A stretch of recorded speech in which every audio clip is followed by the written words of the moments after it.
together with the Jarvan, an incredible front line. But the side of RT1 obviously recognizes this, picking what is probably Just League Things' best champion in the Ezreal away from him. And thus, we're going to have to see what he does play.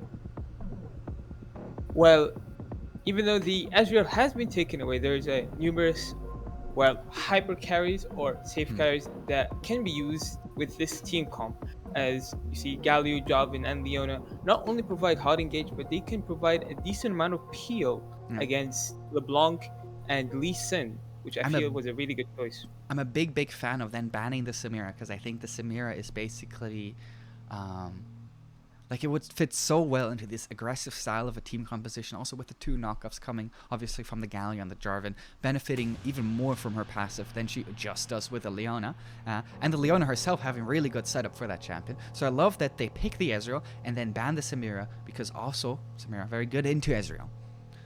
And as we see here, they have the Mundo has been banned.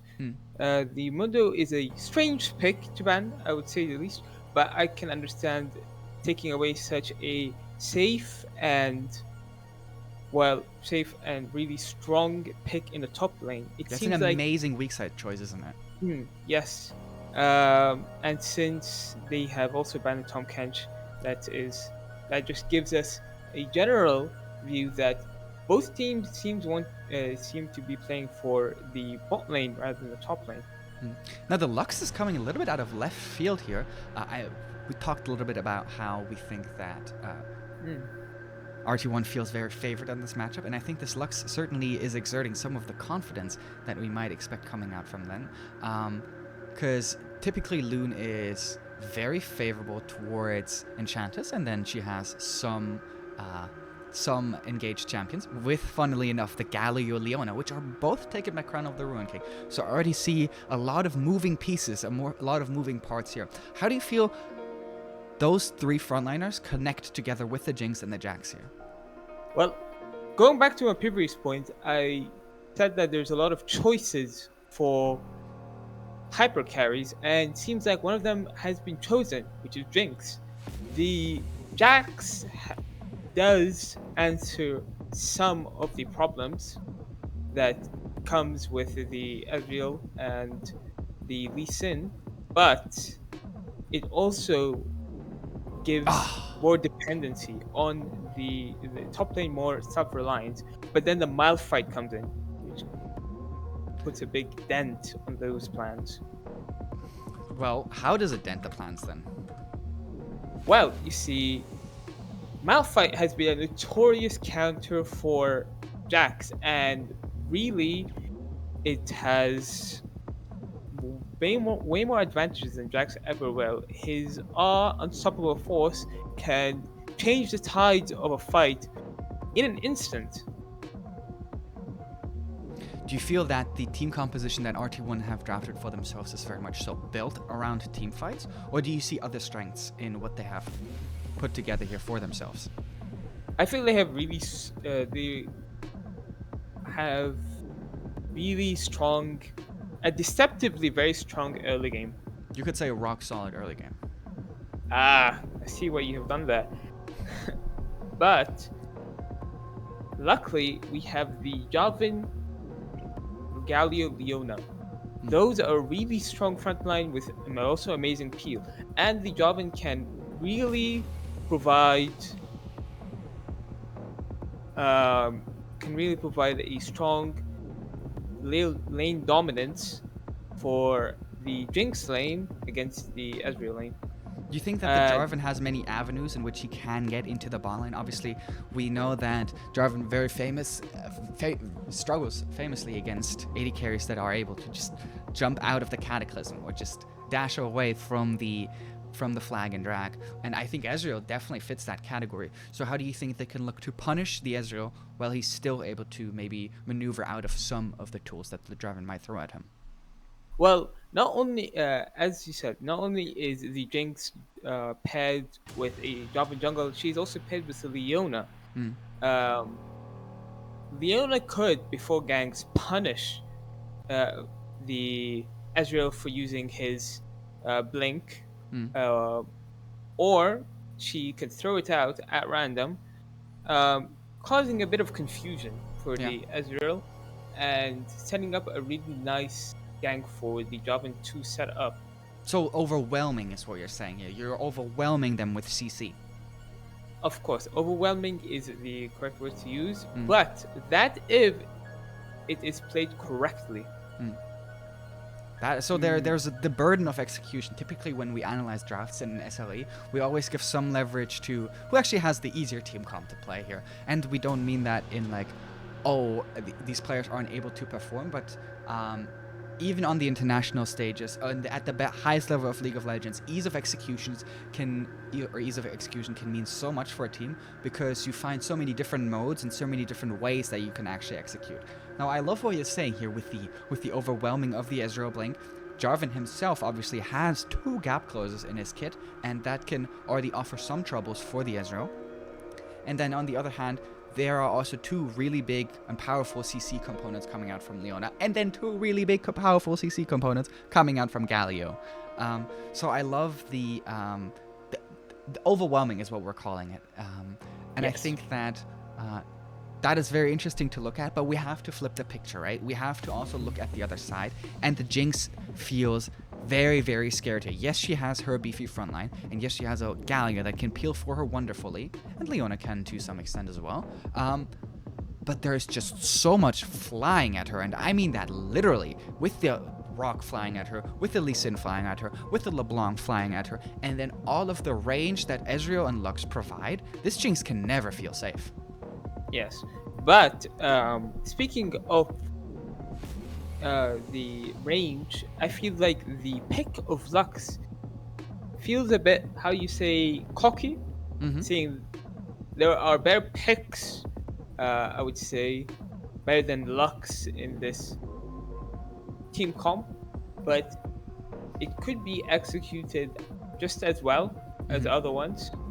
Maybe there's like some protocols that they've set up in the team where they're like, well, we want Lux for these specific scenarios where we think that a Bard, for example, might not necessarily offer the same amount, because they don't tend to, like, if I look at their team isn't necessarily built around sort of carefully setting up a kill. Their team is built around going in there, clicking your button, and being done with killing someone. And I think that a Bard would elongate these fights, and that's not necessarily something that the Lee Sin looks for, LeBlanc looks for, the Malphite looks for. These are champions that want to do their things very quickly and then want to get out. And I think that Malphite isn't obviously the best at getting out. Malphite's way of getting out is killing you and then destroying your turret. Yes. And I think that Lux sort of matches that mentality, right? She is supportive in the way that she can follow up on that quick, I want to just go in. She can set up wonderfully for LeBlanc. She can set up wonderfully for the Lee Sin, and she can benefit off the Malphite as well. So I think that might be one of the ideas as to why the Lux was picked here. And it also happens to be really good into the Jinx herself, right? Yes, but once again, I have to disagree with you with the Lux pick. I feel like the bot pick is far that the Lee Sin and the LeBlanc have very deceptively strong early game, and I feel that the bot should synergize perfectly with that, giving really seeing that Ezreal is a very strong, self-reliant champion. Bot can go and roam around the map, helping catch kills, secure objectives, and even invade the jungle with Lee Sin and LeBlanc. And with his strong roaming power, it should give a very strong early lead. Well, I love what you're saying here, but the fact of the matter is, we don't have the Bard here. We have the Lux, so we should look at, like, how can they look to maybe find the ways in which they can use this Lux. And I was just, like, sort of proposing some different ideas of how they could potentially do it. I think in the end, what we see here as, oh, this is not so good, as, please take over for just a second here. Well, these team comps are very exciting to watch, and they are very reliant on their bot lanes to be executed very well. But I would say, in my personal opinion, that Crown of the Ruined King have a much harder time executing their comp with the amount, especially that they added the Jax build, Jax pick, um, which I would say is a very unfortunate thing, even though it does provide some amount of utility and some strengths with the enemy team having to answer to the Jax split power. Well, we have finally loaded into this lower bracket match here between Crown of the Ruin King on the blue side and RT1, of course, coming from the red side. So far, it looks like both teams are going for the 5-point defense start. Pretty normal things here. Find it interesting that not all the teams tend to adapt to actually sending your mid laner up towards the top. By the way, big shout out to that Jace Chroma, to the Jarvan Chroma. Holy moly, do I think it looks good. Well, I'm a big fan of absolutely Jarvan. insane. Oh yeah, okay, fair enough. So, yeah, they have the Lee Sin mid lane here. So this actually tends to hide some more things about where the Lee Sin will actually path at the start. They didn't actually spot anyone out yet so far, so there's zero information other than them standing here across in the mid lane and taunting at each other. Having a bit of fun, throwing out the emotes both in the physical emotes and, of course, also in the little pictures. Yes, a little bit of banter before we start the brutal slaughter. Yes. The little bit of sportsmanship is always very nice to see. Both jungles starting here towards the bot side, so both jungles pathing up towards the top side. And I find that is an interesting choice, especially coming out from Shrek here, who we have said would probably like to set up around his bot lane. Instead, choosing to try to opt out of, to help the Jax, which I think is a valid decision. Not Yes. an unreasonable one, as if you power up that pick, that is certainly a very big win condition. And we shall see how that ends up going. A Meanwhile, really good trade from yeah, the Lunch. Jax into the Malphite, giving a huge health advantage. The health advantage is secured here, and also the wave advantage, so he is just currently looking to push this in. If he hits one more minion, he will hit that level 2, and has now his Q available. So let's see if he tries to leverage that in any sort of way. As he goes in, has the E, but Rango does heal up quite a bit from his corrupting potion, of course. And they will continue to lane. Now the Lee Sin has actually skipped his wolves here, which I find particularly interesting, considering we also saw that Jarvan start bot side. So he's trying to get to that top side of the map quicker than... Ooh, we already have a bit of action as Lunch has managed to find his way into the red buff jump and actually secures the red buff for himself. Now Sanix trying to trade back. Lunch flashes over the wall, ward comes out, Wolf does land the ethereal chains, they also will proc. Here's Jarvan, flash away from Sanix, but they still manage to secure the first blood for Wolf. Shrek now up against the 3 people, and RT1 may have lost the red buff, but they find 2 early kills here for themselves. Quite an unfortunate circumstance. Ooh, nice. Oh, and another fight sparks, but it ends too fast. I can see the Jax trying to put a little bit of a cheese, some might say. Mm-hmm. But it has ended in disaster, unfortunately. Okay. As I will just quickly adjust some of the volume here. We do see that Lunge is actually going in up towards the top side, still finds very good trades onto Rango in that matchup. Of course, we do see the early priority here from the Jax in this matchup that was actually counter-picked here for the side of RT1. Lunge now getting Rango very low. He does flash. Shrek is here, and he will just tick down to the burn damage. Jarvan actually securing the assist there with the flag, and that means that the attack speed goes over to the Jax, meaning that he does end up getting that assist. Corrupting Potion being the thing that killed him in the end. Of course, not the red buff, but still damage over time takes and burns him to death. Yes, it seems like the rock may not shatter, but it will melt. Indeed. And with that, the Jax gets his lead right back. Well, Sanix has now managed to path his way behind the enemy lines, and just League Things and Confi are currently farming here right in front of their turret. KDS having a big wave in mid and also securing the level advantage because of that. Sanix In the meantime, taking the Krugs here while waiting for his bot lane to shove that in to set up for a potential dive. TP available for all 4 players that did elect to go for that, as Shrek is actually down here as well.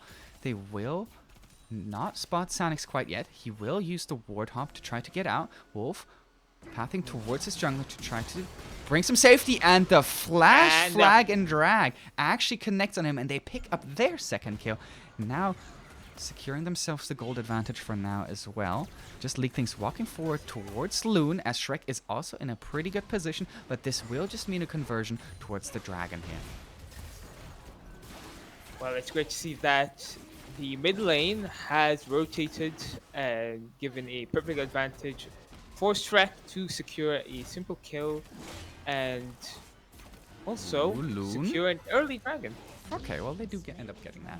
Lunge now using his teleport and immediately jumping onto Rengo and showing them who is indeed the boss of that lane. Rengo still having his TP available, so feeling quite comfortable at this current point in time. Level 6 also being reached by the Jax now, has the ultimate and crucially the ult passive.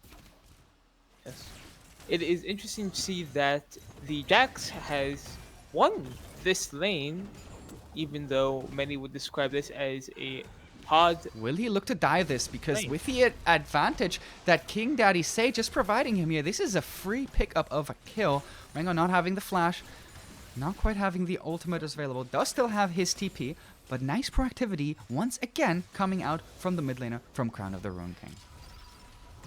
It's great to see that with these early skirmishes, that Crown of the Ruin King are not scared to pull off some plays around the map, even against a notorious opponent like RT1. Well, I would hope so, because Crown of the Ruin King is known for having absolutely amazing team play. These guys have been friends for a very, very long time and have continued to play with each other for that same time, even sporting a couple down towards the bot lane. And it's just good to see them just kick right off, or continue where they left off in the regular split as well. So I'm very, very impressed to see the preparations that have come in here so far. Wolf getting a nice trade onto his mid lane opponent. Both of them sitting at the same scoreline, just League Things now walking forward towards Toto, who still has his cleanse, but does obviously not have the heal. So the last auto attack will not be enough to finish him off. Will he get to level 6? That is, of course, the question that we have to ask ourselves here. As we can check, he is quite a far away from that level 6 power spike. Does that sustain As the we see lane? here is that the dominance shown by each Wolf individual looking player for a trade here and and also landing the chains now with 2 people that are here to assist him. Sanix will force out the flash and will end up picking up the kill with the Dragon Rage kick. Does end up getting out as well. Loon also securing herself the assist, but does end up losing her flash. Stun still lands even though the unstoppable force comes through. So more advantages here up towards the top side. Potentially a bit of a weakness opening up here in that top lane, and that is very scary. it's great to see that many of these players can go and defeat these rough matchups with the Jax and the Wolf on his infamous LeBlanc, seeing that he has, well, even evened the trades between the Galio, which has been described again as a very tough matchup for many LeBlanc players.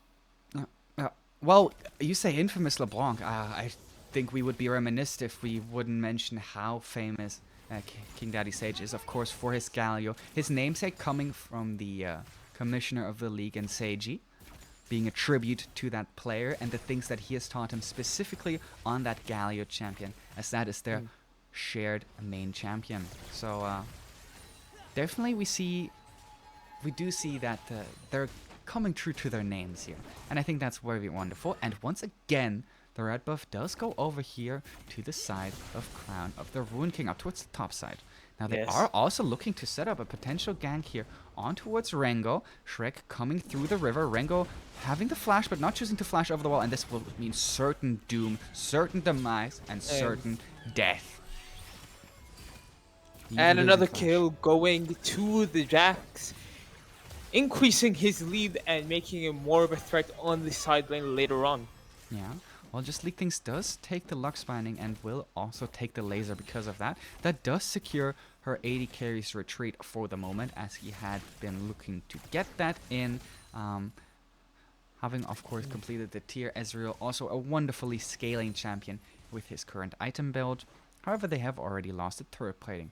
Now, just Leak Things and Confi have to be a little bit, not careful, Well, but it seems rather that cognizant of the LeBlanc, but she was, of course, standing on top of a ward directly, so they are just going to counter the LeBlanc's aggression with some aggression of their own, now moving into the mid lane, and being completely unspotted so far. Just Leak Things has snuck into the bush, Confi having the ultimate available, Wolf respecting this for the moment, taunt does land, Confi not quite an old range, Wolf dashing out very nicely, okay. Confi flashes forward but chooses to lead with the E instead of the R, and so there will come nothing of it, and all that will be lost is the flash here for Confi. They of course secure themselves mid lane priority right before that dragon, which can be valuable.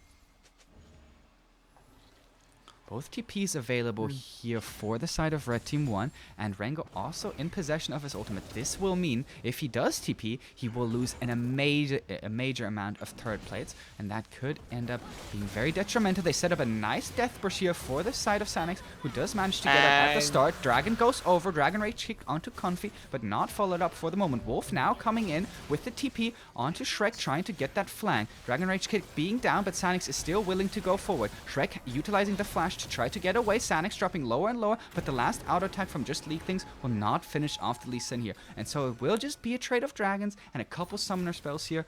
That will be the only gain for the side of Red Team 1. Yes, as you see here, the Jax has been much of a problem, not allowing the Malphite to help in these particular objectives without losing, well, a whole turret, unfortunately.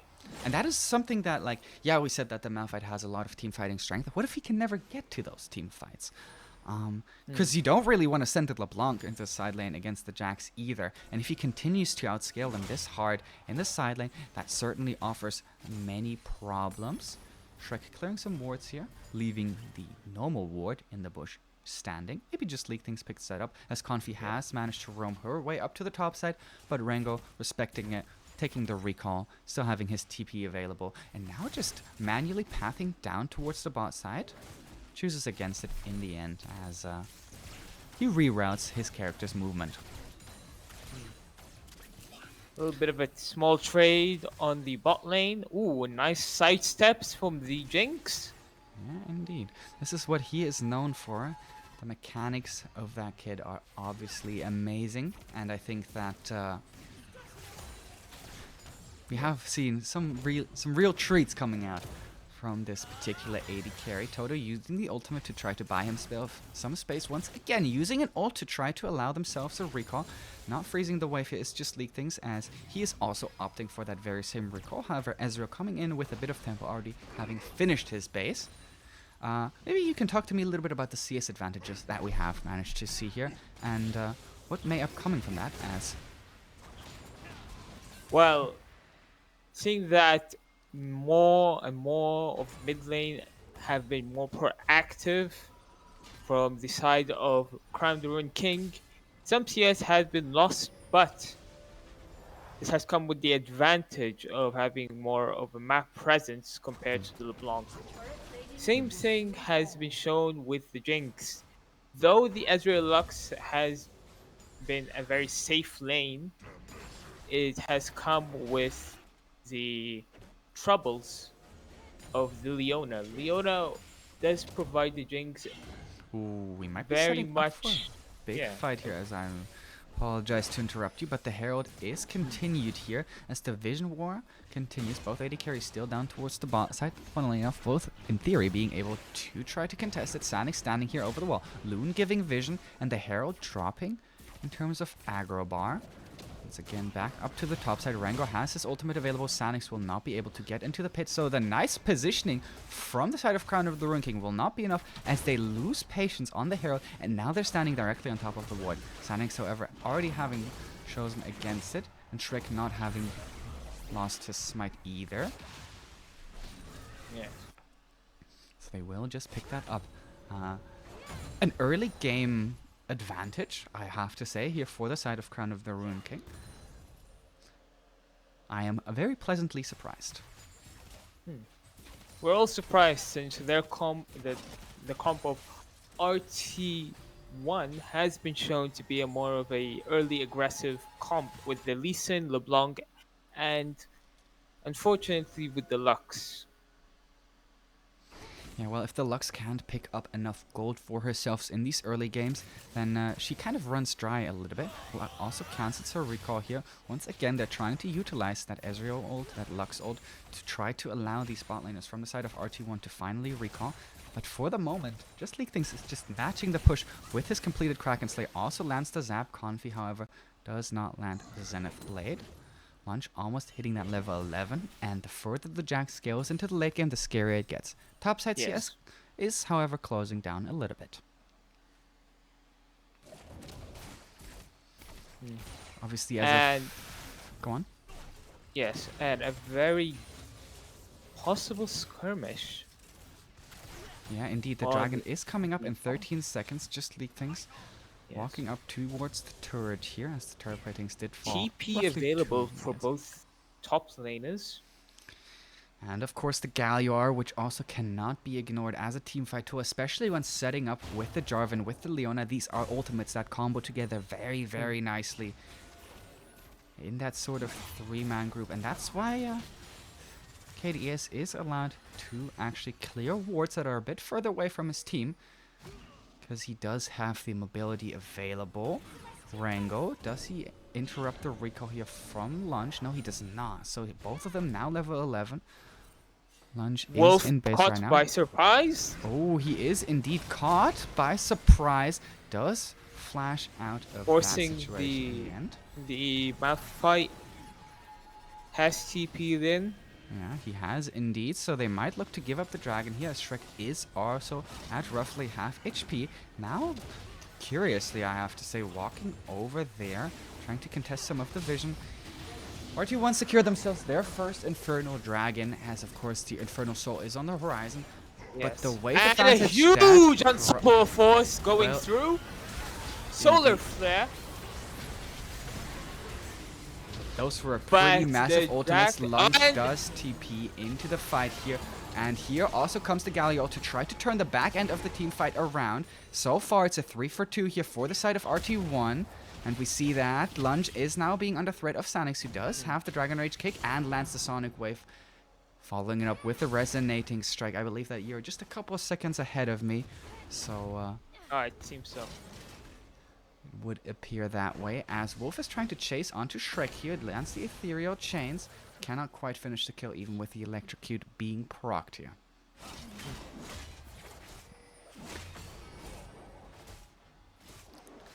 First mythic items coming out pretty much across the board. LeBlanc is still without hers.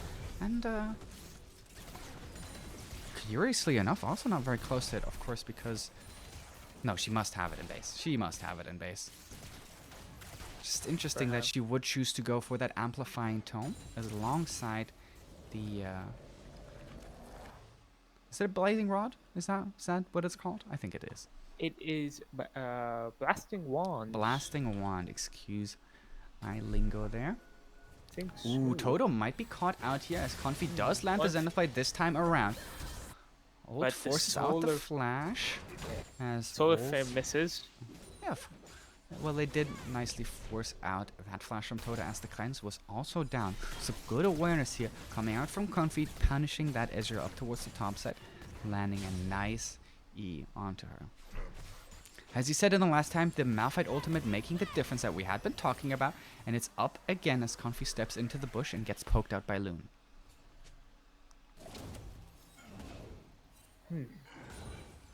Very Malphite spotted. With the Jack spotted by the Malphite. Possible flank, but with no avail. No avail at the moment. Small fight happening in the bot lane. Fight in the bot lane. King Daddy Sage and Sanix going up 1-on-1. Typically, the Lee Sin favored in these trades uses the Dragon Rage kick, and he will kill the Galio in the end, just barely managing to secure that kill for himself here, as we see that Wolf is also hungry for kills. The leader of the pack has tried to interfere. And so the advantages that we had been seeing for Crown of the Ruined King sort of being nullified by the picks that RT1 is finding here right now. I do believe that Crown of the Ruined King may still have the advantage with their... Toto going in onto Lunge. One auto attack dodges it with the helicopter. And once again, Lunge and Toto fighting. And Toto manages to solo kill the Jack up towards the top side. Lunge feeling a little bit overconfident. Toto not even utilizing his cleanse because he was so sure that with the duration of the stun, he would still end up getting that kill and being rewarded. And now Confi is going in, flare. and the Solar Flare is pretty good after the follow-up from Shrek, which does force out the Unstoppable Force afterwards. And now we do see the back and forth continues, just like things just barely outside of the range of that Sonic Wave. This time around, Sonics just choose to go and normally clear out the wave, and that means that the turret will not fall quite yet. It seems that the Jinx and it can walk up and even try to attack and damage the tower, since the Unstoppable Force, which has been a big threat to this enemy composition, has been nullified from last fight. So far, what does end up happening is that the dragon will come up in just 30 seconds, and we do see that Shrek is up towards the top side. Yes. Bot lane wave has been pushed, given prior to, well... Ooh, King Daddy's Hitch going into Wolf here. Does find a nice trade right before the dragon comes up. Ethereal chains, however, do connect here, and the follow-up chains also landing, so that means that the trade is equalized, and now Wolf threatening the solo kill. King Natty Sage trying to retaliate, but a nice W. The distortion finishes him off here. Lunge now trying to answer with his own solo kill up towards the top side, but the trades don't look so good anymore, especially with the due to the current itemization of the Malphite, really nullifying any sort of auto attack damage based threat that might be levied towards him here. Dragon started up, of course, as we do see that Jinx is ulting for it, and Sanix secures it with a smite. Ooh, and Toto and Leaklings trading in the mid lane, both of them losing some amount of HP, just Leaklings coming out slightly worse at the end of that. Yes. A small fight that has decided the dragon fight see that Lee Sin flanks here as Sanix is trying to walk in, and the TP also coming out from Rengo as they are trying to look for the fight. Sanix flashes but doesn't manage to find the kill onto just Leak Things, so the Jinx will survive for the moment. But once again, Wolf, I talked about how amazing this man is from the flanks. Rengo also coming in with the Unstoppable Force under the turret, and now it's just Confi left as all of her team members fall directly in front of their own turret, and they will lose that one. Even Baron is still alive, and excuse me, the Lunge rather is still up and alive as he is pushing top lane, does have his own TP available, as they were just caught off guard. They might look to flank onto Lunge here, or they might just choose to eat their cake and taking the Baron. As we see that Rengo demonstrates the power of Malphite ultimate. Oh, Lunge is not happy with them just taking it here. Places down a ward. Is trying to maybe look for something. Rengo obviously not having his ultimate available. Lunge ward hopping out over the wall.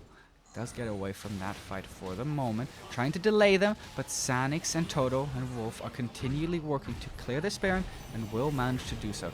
Now 4 of the recalls already coming through as Rengo is walking this way up towards the top side. And only the wards around the Baron pit are left to be cleared. Now that they have a strong advantage with the Baron buff, they might be able to contest and even nullify any of the early game dominance that has been shown by Crown of the Ruined King. But this team has shown that even under horrible circumstances, Ooh, even Wolves. impossible ones, they can avail. Yeah, prevailing is sort of what they are known for, as there is just a huge amount of damage onto Shrek here, and he will not end up prevailing. After this Yeah, burst combination coming out from the Lux and the Ezreal finally working out for the side of RT1, Lunge now finding himself under his own tier 2 turret, which is not something that we expected after the early game. And now they are trying to contest this mid wave, but Just League Things just gets caught, and Confi a will barely get out with a flash. The ultimate from Lux will finish her off, and Loon snipes her support counterpart. And that means that both the tier 2 and tier 3 turret in the mid lane will fall, as well as the top tier 2 turret and the mid lane inhibitor. it seems like Javin. It seems like Coffee had his final spark, and from that they've got a huge map advantage. This and it seems like I have been proven wrong with the power of Lux Ezreal's range. Well, the range is one thing, but also the availability and how often they can just throw things out. It did look pretty rough in the early stages. We have to give some credit here to the side of Crown of the Rune King, but the safety of Toto on this And Ezreal pick is just immaculate. Wolf here just around the corner as Shrek drops lower and lower in HP. They do spot out the LeBlanc, but Toto is trading so effectively, also landing the ultimate, and will just solo kill them in a 1v3 while Wolf is just watching them. Now tries to come in for the kill onto Confi, who will fall as a second casualty. Toto picking up the number 2 kill here in the fight, and now Rengo is walking menacingly here up towards Lunch, who does pop his ultimate, does pop his E. Rengo's not taking a whole lot of damage.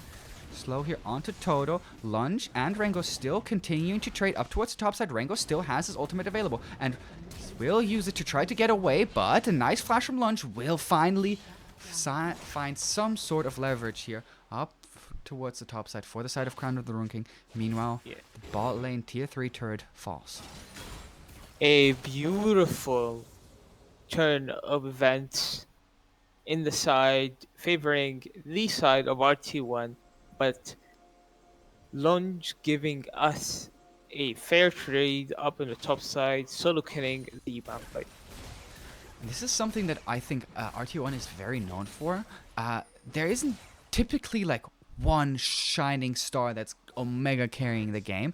RT1 tends to find their leads as a team. That doesn't certainly mean that the players aren't executing beautifully with their mechanics, but when RT1 looks good, RT1 looks good as a unit, and that just makes them that much scarier. There is, of course, driving parts, but it seems like a well-oiled machine. Yes, Sanix might be the engine. Yes, Toto might be the wheels with which they can engage the four-wheel drive, as he is already on 4 kills and might look to pick up the 5th here. Launch dropping lower and lower and will fall to Sanix in the end. He will be the first one to receive the 5th kill. TP coming in here from the Galio, but they still find the Jarvan. Galio in towards the backline does manage to pick up the enemy AD carry. Wolf is, however, threatening the same towards the side of Galio, who will manage to use his ultimate to try to protect him, but not protect him from Rengo, as he just uses the unstoppable force to walk everyone slowly down. 5 members here still in the base. Now it's 4, and all 4 of them are on the side of Red Team 1, as they will look to secure their first game here in the playoffs here for the side of RT1. Of course, lower bracket, round 2, picking up game number 1, and in a beautiful fashion, we have to say. Well, it seems like indeed Crown Rune King have had a really hard start, but we will see if they shall continue their early game dominance and maybe even escalated to a mid game victory in the next match. But for now, it seems that RT1 has not only gained the favor of the fans, but has also gained the trust of them with that beautifully executed game. Yeah, it was beautifully executed indeed, and I think that sort of the machine analogy I gave is really what it looked what it looked like when all the gears finally started to rotate at the same frequency, when they weren't getting caught out anymore. They were warding for each other. They were there for each other. I think that is everything started to click for RT1 there, and we saw the Mm. attempts of that at earlier stages of the game when we, for example, saw how Wolf came down for the Lee Sin that had just invaded his buff, that had just invaded the enemy bot side. Um, Wolf came down, but ends up getting caught out, and both of them fall. Even though they managed to secure the first two kills up towards the top side, they fall in that fight, and we have to say that's because not everything clicked back then, and we saw that over the course of the game they really started to feel good together, and I think that is a very interesting sign. And I'm Mm. curious to see what Crown of the Rune King can answer with in order to try to accommodate for that. What do you think they should look? Well, I think next time they should maybe more focus on the bot lane. Mhm. It seems like they have tried to help out the top lane a bit too much, some might say, Mm. even though their comp mostly revolves around these two carries, either the Jax or the Jinx. And it seems the Jax has been favored due to having a very rough matchup. But luckily, answering that, RT1 has given us the LeBlanc and the Lee Sin giving early game dominance while still masking the insurance plan, as in the Ezreal and the Lux. And hope next game, hopefully, Crown the Rune King will focus more on their bot lane and maybe perhaps even work better with a better peel comp rather than an Okay. engage comp. Yeah, it felt like there weren't a lot of protective tools necessarily available at all times for the Jinx, right? We saw the Galio Mm. come in, fly down, and actually stop Wolf from killing the Jinx outright. And then the Malphite just ulted in.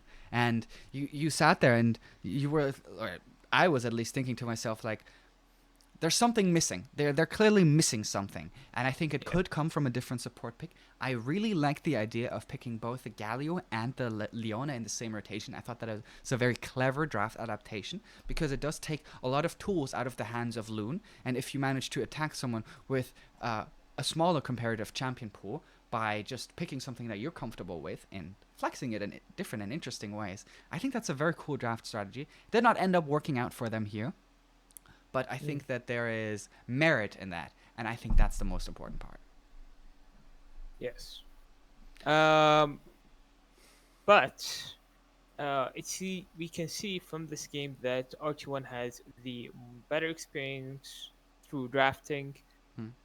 compared to Crown Ruin King, Yeah, which because is a bit. you can't really pick someone that just outright beats the Jackson side lane. Yes, there are some, of course, quirky champions like, I don't know, maybe who knows who really beats Jackson in the side lane, right? That is what we have to ask. And they didn't opt for that. They were like, no, you can have the side lane. I will just choose to ult. And yes, you can have that turret. I will choose to ult. We talked about this even in the game where we were like, are they really like, can they really free the Malphite, or are they just gonna give up some amount of room when Hmm. they just take the Malphite out of the lane? Can he even TP into the fights? The answer is yes, they gave things up, and yes, they got bigger advantages because of it. So the trade-off was really what was impressive to me, and I think that that is something that is very conscious, especially when drafting, that awareness, and I love to see it, frankly. Indeed, we all want to see a step up on their game, especially through drafting, and perhaps picking even off meta champions to spice up the game, even to the uh, and that could be the advantage Crown Rune King is looking for. Yeah, yeah. Um, Other than, of course, we just talked about, what are some of the things that you would maybe like to see adapted? Um, Maybe Hmm. let's start with draft. You were pretty critical about the Lux. It ended up working out, right? It ended up working out in the ways that we had sort of highlighted, which I always love to do. I always love to be surprised by a pick and then actually work out and draft what are the things that could work here and how could they make it work. And I think that's we got rewarded with exactly what we had been predicting, and that's always wonderful to see for me. Yes. So what sort of things would you maybe like to see done differently? Now we are going to have Crown of the Ruin King still on the blue side, I believe. Yes. So the side selection will not change. I'm actually pretty surprised about the trend in SLE, and I'm curious about your input on that. Side selection. Why do so many teams in SLE like side selection for the red side when we see typically in competitive play at the moment blue side being heavily, heavily favored? Well, the basic understanding of the red and blue side that the red has more of an advantage in picking very strong champions, especially ones that are not banned, and especially ones that are stronger in the meta. While blue side is a more of a reactive. Hmm. Wait, Other way sorry. around. I Right, think right it's the side. other way. I'm sorry. Right Uh, side count as it top seems. lane. Right. It seems. Yeah. I'm sorry. I've just gotten a bit confused with this. New format. Uh, the blue side is uh gives first pick while red is more reactive. Yeah. Well, even as we see from our last game with RT1, they had a more reactive comp with the Malphite, and it really does. It answers a lot of blue side's questions, a lot of blue side's problems. Uh, Example, any very strong um, lane dominant champions and picks Hmm. can be utterly nullified with the picks red side gives. They banned the Jarvan here. Interesting adaptation. I thought it looked really good in the early stages, and I like that they're respecting it. Still opting also for the Tom Kench ban. Meanwhile, Crown of the Ruin King's bans have not changed here. So let's see how they adapt their first pick. I think I saw in a couple of SLE games, Zach first picked. I think Zero Gaming did it, for example, if I'm not mistaken. Which I thought was very interesting. But the Lucian Nami is open. Now, will they deny the Nami? This is a trend that I see in SLE quite a bit. People are much more willing to deny the Nami. They think that there are other good pairings. Some more successful than others. Like, Caitlyn is an obvious one, right? Caitlyn Nami, sort of the second in command. And what are your thoughts on the first pick Lucian here? Well, I'm very critical with first picking ADCs. I'm not much of a fan of it, Hmm. as it leaves uh, Ooh, very LeBlanc it is leaves it also very still open. open. Yes, the LeBlanc's very open, but I feel through the Lucian they will give a more. It shows that they're willing to give a more lane dominant.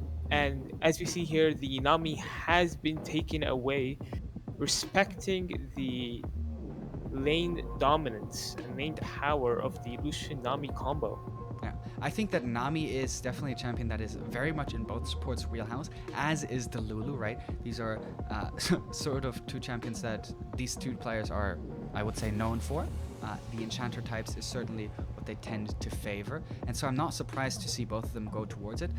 But that is obviously with the caveat of how good Enchanter supports are in the current metagame right now. Lissandra would be a very interesting blind pick here. They are hovering it.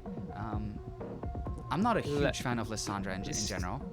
Lissandra has been getting very discreet buffs 2 patches ago. Yeah.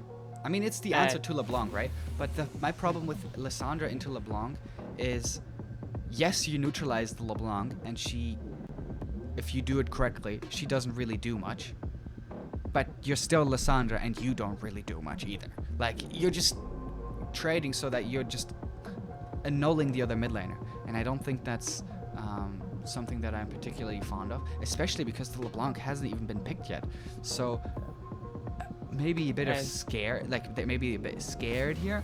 They're clearly not willing to play the LeBlanc themselves. So interesting. And With the Lulu Lissandra, it shows that they are playing through again the side lanes, Hmm.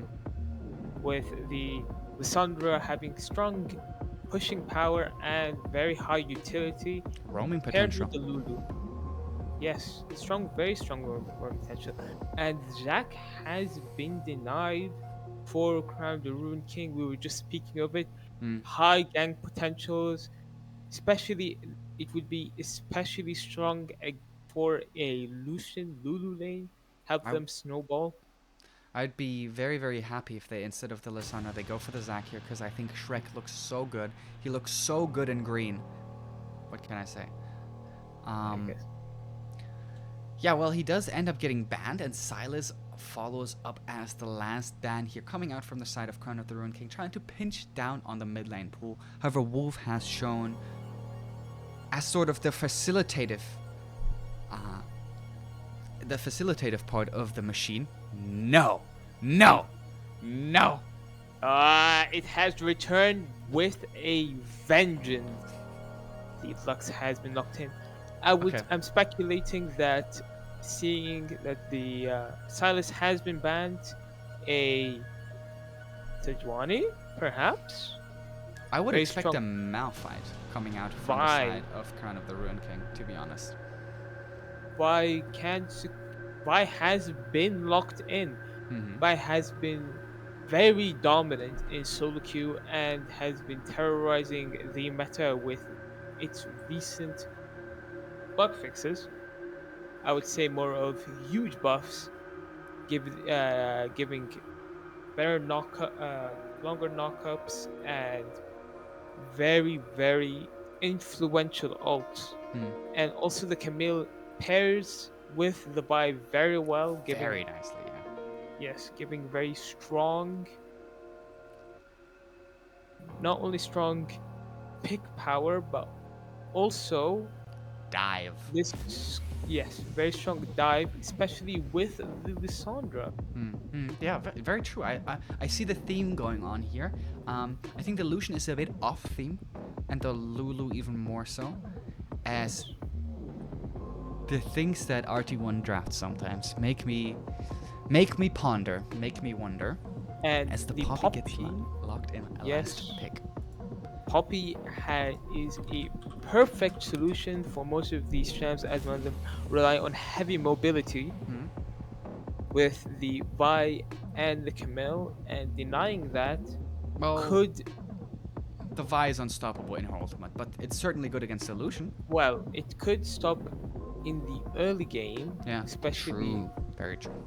with the Q, the and also even if the Vi has become unstoppable when she exits that form, she is very susceptible to popular lockdown and also Nami and Lux. Mm-hmm.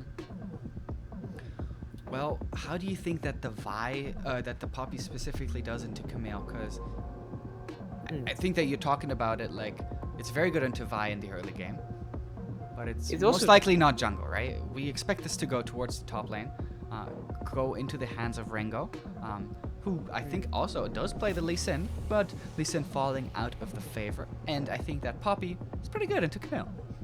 it is a very good lane, but Lunge has been shown to know his matchups and could prove to see that Camille is very playable and even strong in this matchup, as we've seen him Mm, last game with his Jax against a well-known counter mm, Malphite. Well, i the Poppy is just one of these champions where I'm like, okay, this is a counter pick in the way that it just utterly destroys one of the abilities, right? You just Yes. cannot E as Camille. Like, you might as well not skill it. It's just physically impossible to E, because either you're going to get W'd and grounded, or you're going to get E'd, or worse, both.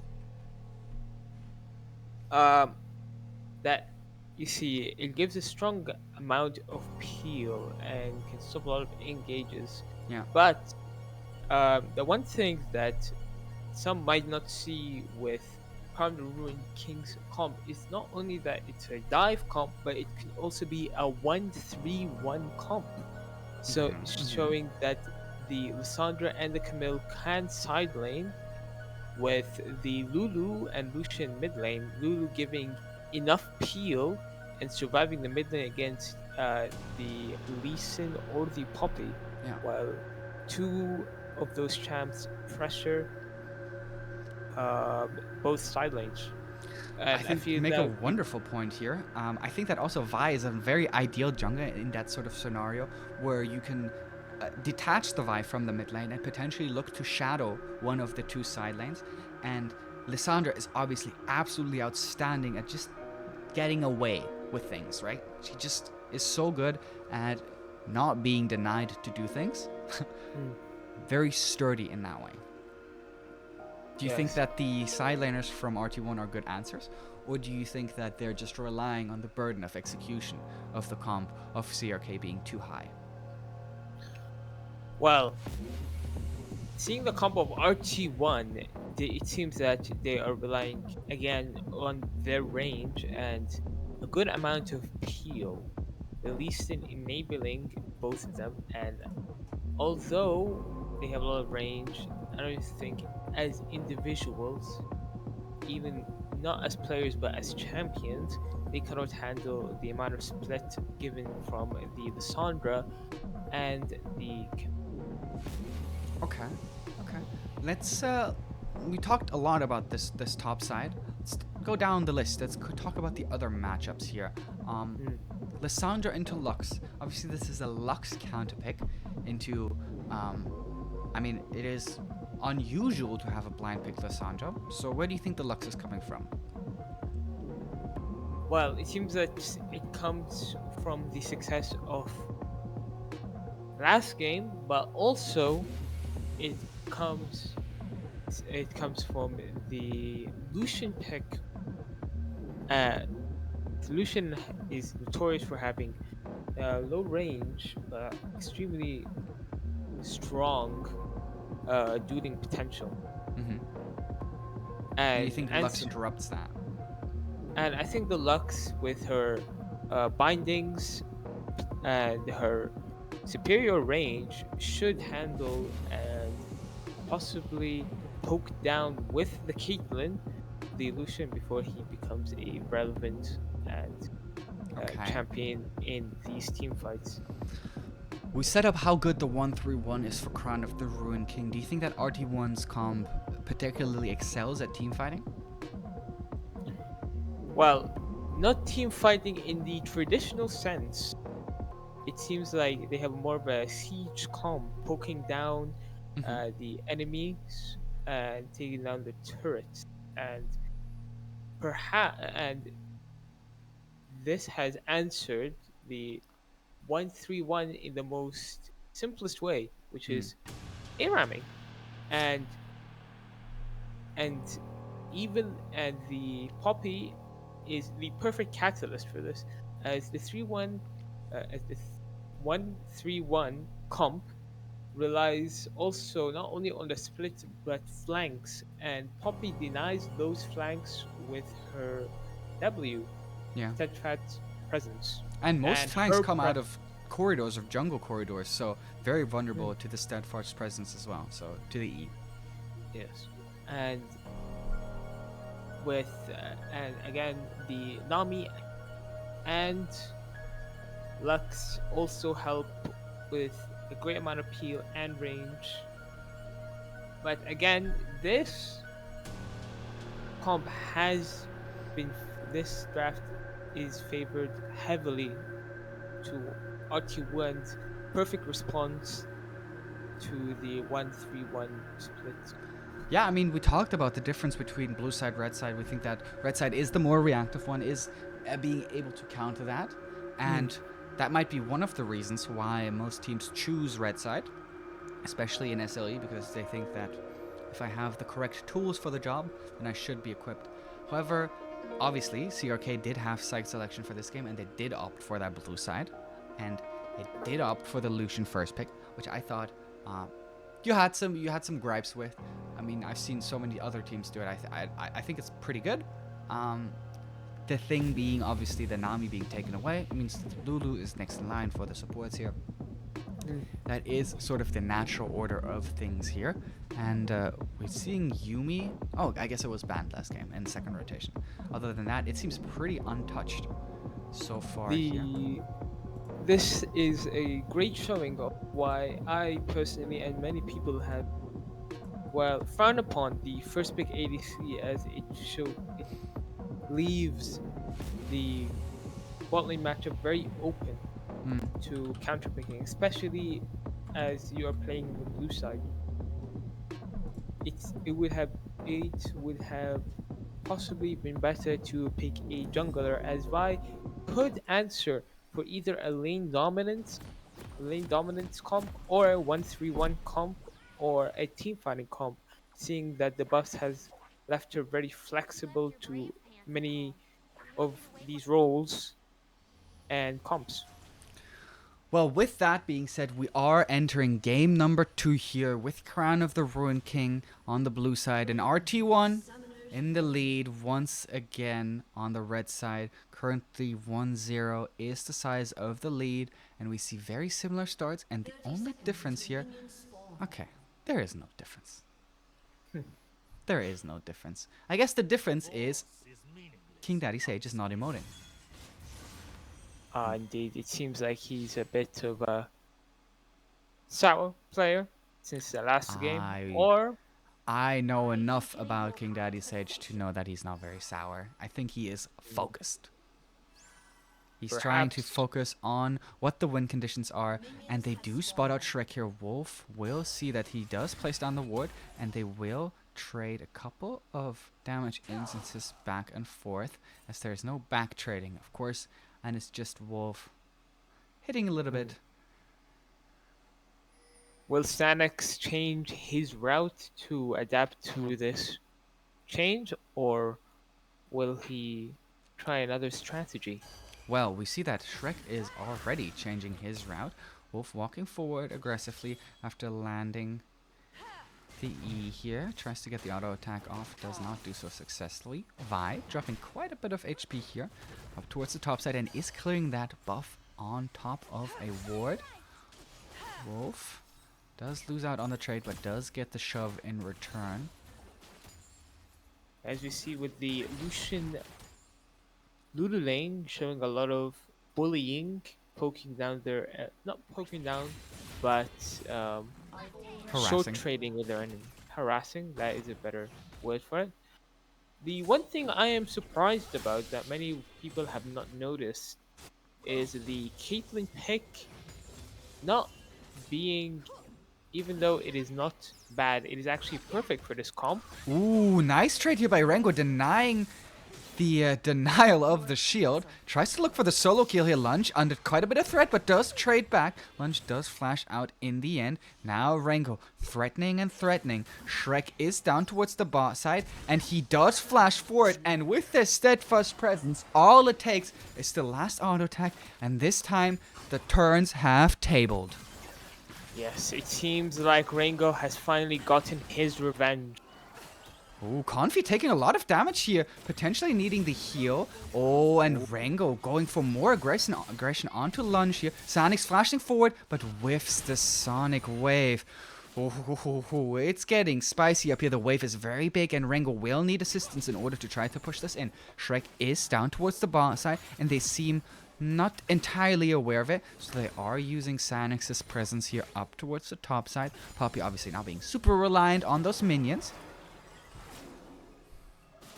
And Sanix being a gracious beneficiary of that bit of CS. Yes. Toto picking up the Caitlyn in this matchup. Caitlyn has been subject to a mini rework. Well, and I have to interrupt you once again as a failed flash from Shrek, but it does still force out the teleport here from Rengo, as they're now trying to get away from this bloodthirsty Poppy. TP also coming in from King Daddy Sage, as Rengo has massively overstepped his zone, and here's the other mid laner TPing, and King Daddy Sage having to flash away, but still gets dropped by the auto attack, and it's just all out chaos, all out crazy, and it ends up being just a 1-for-1 in the bot lane. A heavy skirmish game, one that rushes the dopamine and really excites people with the don't stop fighting. And Ooh. 1-for-1, Toto. perhaps. Looking scary, looking mighty here on this Caitlyn pick, trying to dominate lane in a different way than a Lucian normally would, but still managing to find the advantages. I am actually a big fan of the Caitlyn, specifically into Lucian, but the flash auto attack is not enough to finish off that kill. So just League Things will manage to survive down towards the bot side. Is trying to get away with his life. Rengo once again trading up towards the top side because he does have the assistance of Sanix. Lunge not having his flash available. And here is exactly what I talked about. Yes. Well, he was dead anyway, whether he is or not, but it was still pretty doomed. Lunge trying to save his E. Maybe bait out the W or E of the Poppy, but with no avail as he gets solo killed. It seems like Lunge does not know the matchup, or Rengo knows the matchup better than Lunge. Well, I think that Poppy is not necessarily the most common pick across the world, but it is a very common pick here, an SLE, bit of an SLE special, and so all the top laners here have at least played against it, have played it themselves, or know about the matchup, and I think that Rengo does seem to be no exception here, also having felt the wrath of the Poppy once or twice before himself. Obviously, against Zero Gaming, the Poppy is always a big point of contention, and that is the team that sent them down here towards the lower bracket. But they did choose to go for different answers here, so I'm very interested to see that this time around it will be Rengo on that Poppy. It seems like the Lux also here has answered the wave clear and matched it with the Lissandra, denying her any roam power. Yeah, of course, that is the number one thing that the Lux does so well against the Lissandra in that specific matchup. And here's why the Caitlyn Nami is very dangerous. You can keep on applying that Nami E to your enemies. Yes. And Toto, I think... Toto has been showing a lot of aggression. Yeah, that's what I was going to say. Confidence. Yeah, exactly. I think that he continues to look really, really good. Are they going to dive Lunge here up towards his top lane? He does hit his level 6 spike here, so has at least some form of avoidance. Gets eat into the wall here, then dodges the Poppy ult with his own, and just finds a solo kill under the turret here. Rengo massively misplaying, and Sanix not being of any assistance at all. But it's hard to blame the guy. Yes, it seems like Sanix is really a Lee Sin player since he was pretty blind. Well, there was not much for him to do there, as he did not have his Dragon Rage kick as well available. But what you are referring to, of course, being the fact that Camille hits that level 6 and that they call for the dive there. Whoever made that call will now... Oh, let's look at the spot lane fight, as there's also Shrek here. But just League Things survives with just barely 1 HP. This is a classic Toto moment. Everyone lives on 1 HP right in front of his nose, but they can't quite finish off the kill as Sanix continues to goof off in the top lane, using the Dragon's Rage kick to try to get away from this Camille, which uses the blast cone here. Oh, looks to go in. Flash from both of the players here. Rengo now trying to find the stun into the wall, and does do so. So now something answered up towards the top side, and the aggression, the chaos, and the bloodlust does not stop this game. Seems like Sanix is answering the problem of last game and denying any power to the top lane. Indeed, but I think that Rengo has been the big playmaker, of course, up towards the top side. Making that mistake in the tower dive has to be mentioned. Wolf is under a lot of threat here. Uses the flash to try to get away from Shrek with a nice luminescent binding as well. Yes. As we can see here, the team RT1's comp shined, denying any form of ganking And A huge CS lead down towards the bot side as well. Almost 20 of that kind. As, yes, they will pick up most of the minions under the turret, but Toto just is already clearing the next minion wave. And certainly finding an advantage, even though there had been no jungle attention from their own jungler so far. Toto does a lot of damage to just leak things. An ult comes out as Lissandra has roamed down towards the bot side as well. As we will move to this one-on-one fight between Toto and just leak things, who flashes forward and finds the solo kill. Now here is Sanix to try to answer the presence of KDS down towards the bot side. The kick will not lead to anything as the resonating wave was still down. Rango being out of mana, trying to still fight with Lunge. Does he know how low on mana he is? Lunge certainly seems to be aware of it, as Rango will flash away. Here comes the Hextech ultimatum, and this matchup swings back and forth like a pendulum. It seems this time the scissors have beaten the hammer, and as Lunge has solo killed Rango, giving him a small advantage. Making him look like paper at the end of the day. And he will look to now shove this wave in, has his TP available, as does Rango. And there's really no telling where this game will go, because these teams are really willing to put the smackdown for each other, as Toto will also be smacked down. Does land a very nice trap here onto just leak things, but it won't quite be enough. And once again, the Toto moment, as he will just fall right before his kill. Well, they say don't bring a gun to a fist fight, but it seems like that hasn't worked out very well with Toto, has it? Well, he was also being peppered by some guns on the other side, so I'm not quite sure how to do it. And Vi, in her recent Arcane debut, has also shown that she can deal with the likes of a gun. Vision cleared here up towards the top side as Sanix and Loon playing this Rift Herald. Very rare to see support roams up towards the top side to clear Herald. I'm always a big fan of them. I'm always asking for more. KDS looking to go rather aggressive onto Wolf, who uses his shield very nicely. Sanix offering some presence on the other side. Wolf being aggressive, but nice defense here by Loon, saving his mid laner's life, as he will land a 3-man ult, funnily enough. And Sanix is certainly not happy with just leaving the play as is.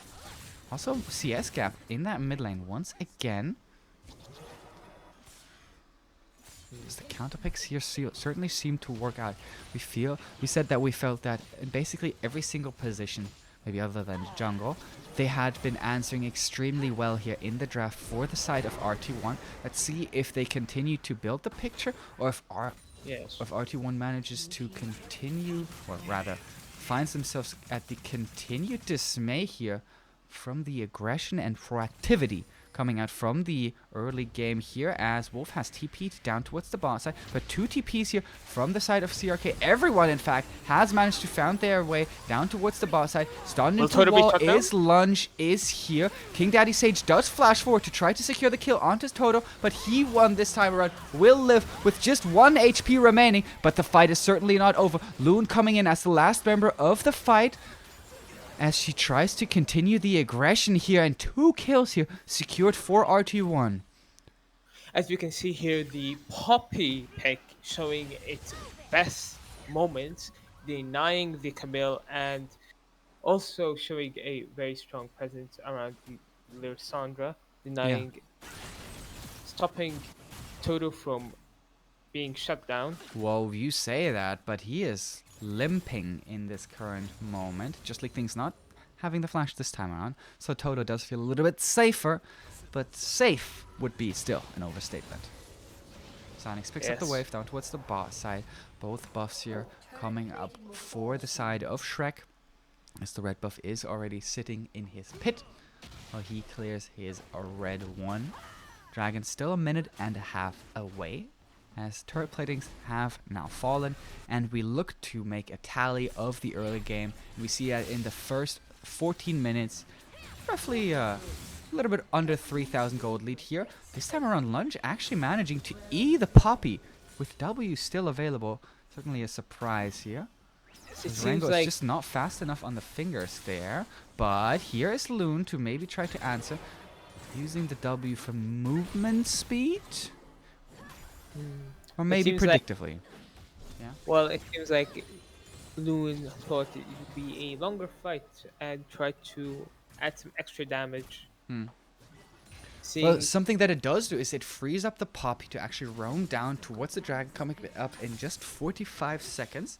That being the second dragon of the game, determining the soul of the dragon, either mountain or infernal, and the rift of its kind as well. Now 40 seconds, and Sanix is still up towards the top side against his jungle opponent, Toto, and just leak things, however, in the bot lane trading. Toto has to also respect the presence of Confi, as respect also has to be shown for the massive kick of Sanix, and then the follow-up from Rango here. Shrek does survive for the moment, but that might be short-lived, as Sanix has found his way around the turret, Q coming out from both of these junglers, and he just waits it out and shuts it down. Toto living down towards the boss side. I say that as just leak things has his flash backup available, and that means he will flash forward for the kill. So overall, a 2-for-1 across the map.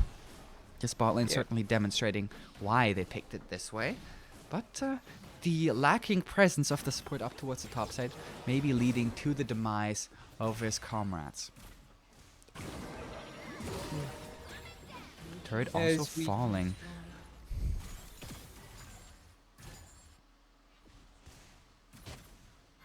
as you see again,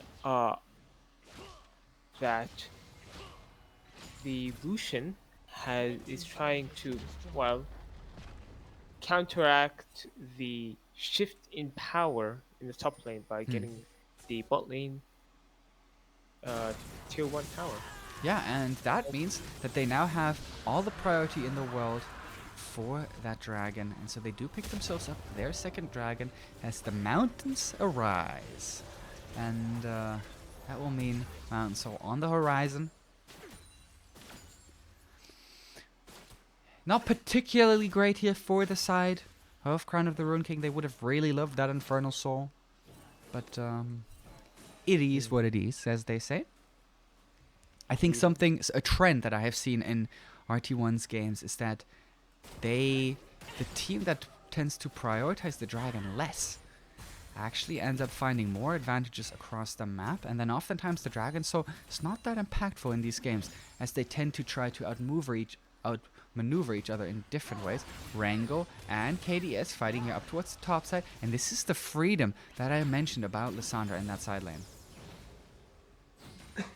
It is, but as I have said, with RT1's comp denies any of split power with the Poppy pick. Yeah. Well, It so seems far, like Rango is trading pretty well here up towards the top side. As I say, that King Daddy Sage does favor himself a trade of ultimates, and that will leave Rango at just about 20% of his health pool here. Rift Herald has come back up and available, and would be ready and available as Sanix is standing on his own control ward here. Dashes over the wall with the ward hop, kicks Confi back, who ults herself, but it's just simply too much damage here coming out from the side of RT1 as they secure themselves a pick in the mid lane and leave their AD carry once again down towards the bot side alone. Toto finding himself in that weak side position time and time again. Hextech ultimatum not being used, crucially, and so he will live this time around.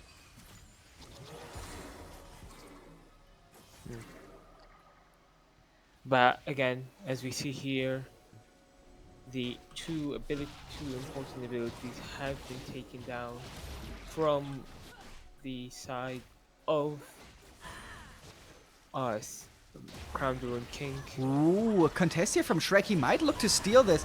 He does not find it in the end, and now he's trying to flash away from the situation, and that means that he will just barely manage to get out, but loses his flash and loses the Rift Herald. Also, Nanami loses the power, Yeah, power well, with a premature ignite. indeed, but they still might just find this kill up towards the top side. Red buff ticking down. Wolf will get that kill here with the empowered auto attack coming out from the Nami, and the ignite lacking does not seem to matter, as there's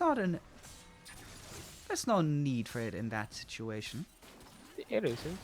Ooh, But Loon and Toto here towards mid lane as just League Things is trying to once again find that kill towards his enemy 80 carry counterpart. Nice bubble here onto Shrek, so that bot lane duo finally finding some success with the added presence of the TP coming out from Rengo, of course. Kick is available, Sanix kick flash, Confi back, but will die to the turret and will die to just League Things. So this will be a 1-for-1 trade, as Wolf is here over the wall, trying to do exactly what you had mentioned in Champ Select, of denying the Lucian the approach towards the mid minion wave and towards his enemies. well, yes, Bit of over-aggression, I would say. Is that fair to say from Sanix? Maybe overreaching a little bit? perhaps, but it seems like it needs to be this aggression. It has to happen as there is no way any win con is available. There's no other win con to this situation, as most of these teams will eventually will outrange them and in every way in team fights, and eventually will siege all their towers and taking the game for themselves. Hmm. Hmm. I find that These very interesting that you put it this way because, I mean, we set up the whole idea of the poke composition with the Poppy disengage and with these 3 poke champions for the bot side. So I find what you're saying very interesting, and I'm curious to see how they can actually manage to utilize it. How do you think the aggression plays into that? Where do they need to be aggressive? we're into in the side of Well, Toto is getting engaged on, and that will mean no aggression, but his 5th death of the game, and he continues to be caught out here. well, it seems like that kind of quite answers my question, your question at least, about the level of aggression that is needed. Um, they need to go for perhaps risky picks like the one shown Ooh, against. but this is an amazing pick here from Wolf, just landing the binding and managing to secure himself the kill onto the Lulu. Yeah, now yes, the Lulu is down, but this also takes significant power out of the sails of the other members of Crown of the Rune King who are trying to burst down the dragon. Sanix will fall, and with the TP of Lunge, they will find the 1-for-1 kill. Now trying to turn their attention back towards the dragon as Lunge is trying to find the kill onto Wolf. He does, however, find that kill, and now here's Rengo having walked all the way down towards this play. Shrek trying to dash away. Another Luxo coming out, and a triple kill, or 4 kills overall in that fight here for Wolf, stepping up massively on what we consider to be a very questionable Lux pick. Well, it seems like the Lux pick has again proved me wrong and proved us and the audience very much that it's a very oppressive pick, especially with these new buffs that have come, giving Lux all a 60% cooldown at final levels. Wow, that is insane. I mean, we already saw him ulting twice in that fight, right? Yes, and this shows now that Lux will become a more prominent pick in the SLE atmosphere, but it may be also a very oppressive one, very strong, and could prove to win many games, not only in the support role but also in the mid lane. Well, very interestingly, we saw the only time the Lux was really under any threat was when she lost her flash in that mid lane play at Shrek levied towards her. As here is Lunch trying to get away from this onslaught. Baron has come up at 3 minutes ago, roughly. Now Wolf being aggressive by just League Things, but that might be foolish as he just explodes. This is precisely what you had been talking about, how you wanted to see the Lucian punish. If he steps too far forward, this Lux has to punish. And I think that Wolf is the perfect player to do just that. Him having the mechanics, him being the facilitator. He is really the driving wheel. He's the guy that steers the team in that machine that is RT1. And as you said, RT1 is not only one player dependent, but they work as one big machine. And as one screw is loose, another one has been tightened. Toto Well, might not have carried or might not have been as relevant in these in this game, but Wolf has shown a huge level of dominance. Well, he has really been that weak side, right? And we talked about him being the wheels of that team. As Wolf, this time around, does get aggressive, uses the flash, but this does not look like he can escape from this one. And 1,000 gold here picked up for Shrek. Both of these players will, however, also lose their flash, but they certainly won't mind that bounty. And Well, the Magi's too. well, that does help a lot, but it's only does not fix the huge dent in the gold income difference, as we see that Yeah. RT1 has a huge gold advantage with Just look at how much gold this Lux has. Almost more than 3,000 gold ahead of her lane opponent, and more than 2,000 and the next strongest member of the side of Crown of the Rune King. Katie is struggling to clear these little Krugs. but Looking pretty adorable. Ooh, maybe a death push being set up here as Loon and Sanix are walking to this red buff and might get entirely caught out. Rengo has TP, Wolf has TP. First TP comes out from Rengo. Here comes the bumper of the car, and the car bumper is trying to bump this Shvai into the rock and does find that onto the mountain created terrain, but it will fall in the end. Now Loon very low, but the Camille has overextended for the moment. Still ultimate available here from KDS. Wolf also arriving to the play, however without having lost his TP. Now here he is trying to throw some damage onto King Daddy Sage, who ults himself, but will inevitably fall. Toto also using the Gale Force, aggressive forward as he flash. a flash. His flash is very valuable, especially in this comp. But would it matter as they take the Do tier indeed 3 break open the base and might just deny this Mountain Soul here, as obviously there are 3 dragons already stacked up for the side of Crown of the Ruin King, and RT1 might look to deny it here. Something interesting that might be worth considering here, just for anyone that might listen to this afterwards, is of course letting them have the Mountain Soul and then trying to bring the Elder Dragon onto the map as quickly as possible. Well, that is a very good strategy to use, but It's a possibility. it's a possibility, but giving them the Mountain Soul gives the already safe team with Lissandra and Lulu even safety Yeah. from the Lux. Very, Uh, very true. I love your point there, yeah. Maybe if it was in another soul, preferably the Cloud Soul, and even then, Yeah. it wouldn't be a big of an advantage because giving away a Cloud Soul is very detrimental considering most of the power comes from Lux ult and the Caitlyn ult too. Okay, okay.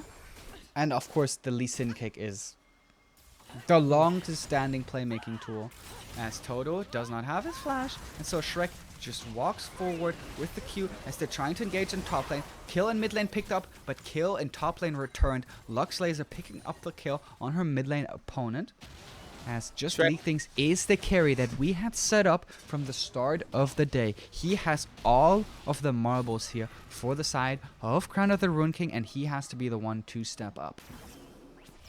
And Shrek shows his initiative, seeing the waste of a flash from Toto and punishing it. Yeah.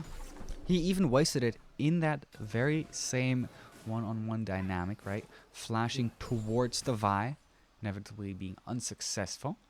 Obviously, not the end of the world, but a silly little mistake. Those can happen, of course. Maybe someone gets a little bit too excited, has to temper their expectations, and getting slammed down onto the wall by a Vi might certainly be a pretty good reality check. It is indeed, and maybe Toto would play a little bit safer and cool down the aggression and play more to his range. Yeah. Well, the Baron is coming up here in just a couple of seconds. The Sanix is the one to be engaged on by Shrek this time around. Both jungles dropping extremely low, and an insane Lux laser here to basically secure 2 kills and back everyone out of the fight for the side of Crown of the Ruin King. Just destroying them in that scenario.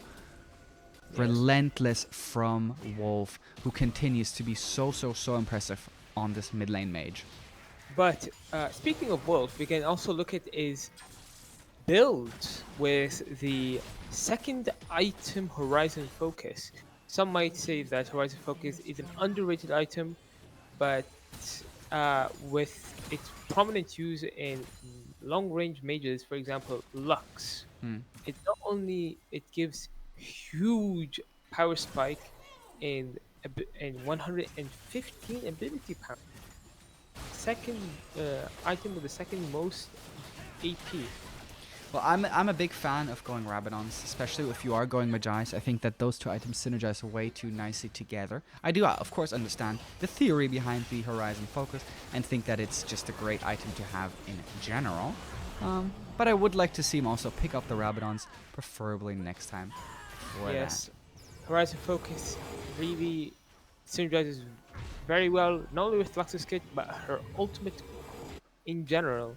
Now that her ultimate had a huge cooldown and also base damage increase, Horizon Focus has been a huge pickup to a lot of players, not only solo queue but in other leagues. Yeah. Well, the carry here on the side of Crown of the Ruin King just leaked things, picking himself up both of the available buffs, trying to clear that mid wave that is currently empowered by the Baron. And Caitlyn with that range, with the Nami certainly still looking threatening. Yes, you may have brought her down 6 times already, but how consistently can you continue to do this if there is this much range, this much peel, this much disengage, and this much damage just right And, beside her? As they just and take their second inhib of the game basically for free. But King Daddy Sage is not happy about that, but also can maybe mourn about it in his grave as they're trying to break open the base here entirely. The inhibs are not just enough. It has to be over bodies. It has to be through the members of the side of Crown of the Ruin King as RT1 is marching towards their victory in this playoff series, dequalifying or rather kicking out Crown of the Ruin King and securing themselves a 2-0 in this lower bracket playoff match. And congratulations to RT1. That was an absolute clinic. it seems like RT1 has dethroned the crown of the Ruin King, putting them in their place with a amazing draft and excellent rotations. Yeah, I think the rotations are really the big highlight for me. Of course, other than just Wolf's outstanding performance. Hmm. Big shout Well, out to the man himself. Looking absolutely stellar on that pick, and just has to be said that they make the Lux look really good. You mentioned the buffs. We questioned it, and it looks good. Looks good. it seems so. And again, I hope to see the Lux in other games after this amazing performance. But but not only is the Lux the only pick that has been impressive, the whole draft indeed has impressed me, especially with the last Poppy pick. Yeah. As we saw in the last moments, Poppy denies the Camille any split power while the other members of the team siege down their base and finally has the TP to react to any engages by by the Crown Duran King. Yeah. Well, I couldn't agree more with you, and I couldn't have had a better time casting with you. This has been an absolutely wonderful experience, absolutely wonderful return, and I hope that you had a wonderful debut as well. Um, with that being said, are there any final thoughts, any closing thoughts that you would like to share? Well, one final thing to say is that it seems like the masters of the game will always stay on top It's either in the case of RT1 or in the case of casting with you. But hopefully, not only me and Crown of Ruin King will learn from these mistakes and hopefully learn to draft better comps and adapt to these changes, especially coming to next season. Yeah, I mean, Crown of the Ruin King looked like they really struggled a lot in the opening tournament. But it's a group of friends that stay together for a very, very long time, and you could feel that with every play. And yes, RT1 looked very, very good today, but Crown of the Ruin King certainly did not disappoint. They went for the plays they could. They had incredibly intelligent ideas. They had nice counter picks. They had solid drafting, and I'm just really, really excited to see what can come out from them next season. And yeah, I can't wait to see what they can bring to the table. With that obviously being said, thank you once again, Captain. Thank you, ladies, gentlemen, and gentlemen, for watching, for listening, for tuning in today. My name is FMA, and I shall see you soon. Good night.